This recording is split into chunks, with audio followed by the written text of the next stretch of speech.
आपल्यासोबत रावसाहेब दानवे आहेत, आपण त्यांच्याशी बातचीत करूया। विधिमंडळ गटनेता ठरला आहे, मुख्यमंत्री पदाचा चेहरा तुमचा ठरला आहे, उपमुख्यमंत्री नेमके कोण असणार आहेत? एकनाथ शिंदे सोबत असतील? आज भारतीय जनता पक्षाची विधिमंडळ पक्षाची बैठक झाली।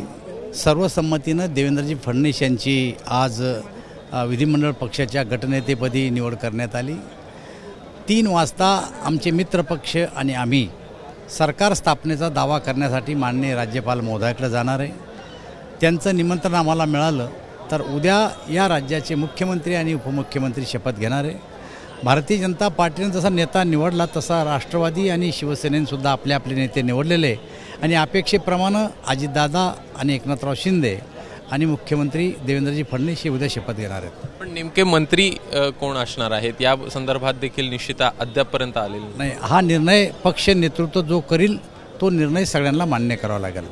देवेंद्र फडणवीस हे पुन्हा येईल बोलत होते 2019 येईल याचा अर्थ मी 105 किंवा 122 घेऊन नाही तर मी पुन्हा पूर्ण बहुमत घेऊन येईल।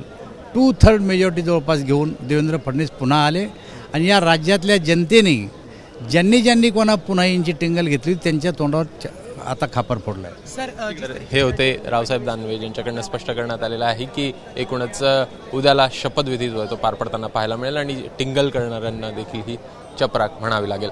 कॅमेरामॅन मनोज जयस्वालचा अभिषेक मुराळ, एबीपी माझा, मुंबई। एबीपी माझा, उघडा डोळे बघा नीट।